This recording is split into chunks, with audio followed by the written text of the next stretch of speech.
दोस्तों, पहले किस्त के तीसरे शानदार ट्रेलर को भी जारी कर दिया गया है और हमेशा की तरह हम इसका उर्दू तर्जुमा आपके साथ शेयर करेंगे और बताएंगे कि इसमें कौन से वाकयात पेश आए हैं। तो आइए वीडियो शुरू करते हैं। ट्रेलर में सबसे पहले ओरहान गताजी कारा हलील और अपने सिपाहियों के साथ मुकम्मल फौजी साजो सामान के साथ किले के बाहर मौजूद होते हैं और कहते हैं कि जब हम खेतों को पार करके अपना झंडा लहराएंगे तो सबसे पहले हम एक बाकायदा फौज तैयार करेंगे। उसके बाद वहाँ शोरोगुल मचता है और ओरहान भी अपने सरदारों और सिपाहियों के साथ किले पर हमला करने के लिए किसी इशारे का इंतजार कर रहा होता है। अगले मंजर में चंद तुर्क सिपाही अपनी फौजी बस्ती में आपस में लड़ते हुए नजर आते हैं और ओरहान अपने घोड़े पर सवार होकर फौजी बस्ती में दाखिल होता है। उसके बाद उस्मान अपने पोतों सुलेमान और कासिम से बात करते हुए कहता है कि असल बात ये नहीं कि हम एक दूसरे को शिकस्त दें, बल्कि असल बात ये है कि हम सब एक हो जाएं और दुश्मन को शिकस्त दें। अगले मंजर में बुरसा का तकफुर सहरोज और कमांडर फलावियस परेशान दिखाई देते हैं। फिर मंजर में ओरहान बे किले के बाहर बुरान बे के इशारे का इंतजार कर रहा होता है और बुरान अल्प किले का दरवाजा खोलकर आग के जरिए इशारा देता है। उसके फौरन बाद बुरान अल्प को एक तीर लगता है और वो जख्मी हो जाता है। बुरान अल्प को जख्मी देखकर तमाम सरदार परेशान हो जाते हैं और ओरहान बुलंद आवाज में बुरान अल्प को पुकारता है। उसके बाद दोबारा एक तीर बुरान अल्प को लगता है और ये मंजर देखकर ओरहान के तमाम तुर्क सरदार बुरान को बचाने के लिए किले पर हमला कर देते हैं। उसके बाद ओरहान बे कहता है, जब कोई तुर्क गुस्से में आ जाए तो क्या उसकी तलवार आराम से नियाम में रह सकती है।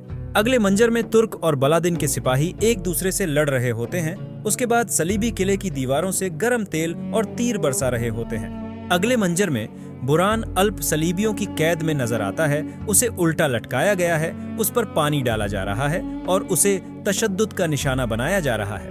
उसके बाद ओरहान नीलूफर खातून को गले लगाता है, जैसे वो जंग पर जा रही हो या जंग से वापस आई हो। अगले सीन में गोजा खातून अलाउद्दीन की तरफ देखकर मुस्कुराती है, जबकि अलाउद्दीन एक तरफ परेशान खड़ा होता है और मलहून खातून दीदार खातून से बात करते हुए कहती है कि अब तुम्हें ओगुजुलिन की नस्ल को आगे बढ़ाने के लिए दूल्हा ढूंढना चाहिए।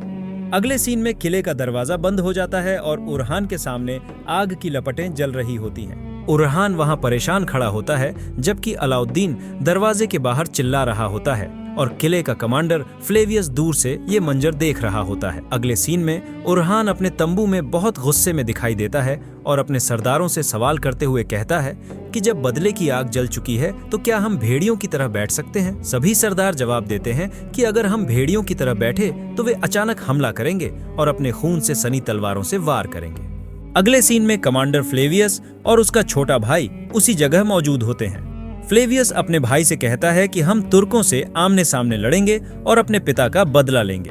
अगले सीन में तुर्कों और स्लावों के बीच समुद्र के किनारे युद्ध होता है और इसी बीच ओरहान फ्लेवियस के छोटे भाई को मार देता है। इसके बाद फ्लेवियस वहां पहुंचता है और ओरहान का नाम लेकर उसे पुकारता है। अगले सीन में ओरहान गाजी मोमबत्ती की रोशनी देखते हुए कुछ सोचता है और गुस्से में मेज पलट देता है। फिर वो कारा हलील से कहता है कि वो मुझे बुरसा फतह करने से किसी भी कीमत पर नहीं रोक पाएंगे।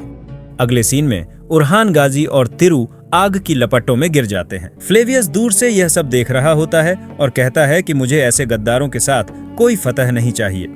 इसके बाद ओरहान बे दरवाजे के पीछे से जवाब देता है कि तुम देखोगे, तुम्हारा ये झूठा सपना अब खत्म होने वाला है। हम तमाम मुसलमानों, गैर मुसलमानों और 72 कौमों की सल्तनत बनेंगे। तो दोस्तों, आपको ये वीडियो कैसी लगी? अपनी राय कमेंट सेक्शन में जरूर बताएं। अगर वीडियो अच्छी और जानकारीपूर्ण लगी हो तो इसे लाइक करें और हमारे YouTube चैनल को सब्सक्राइब करें। मैं मिलूंगा आपसे एक नई वीडियो में। तब तक के लिए अल्लाह हाफिज।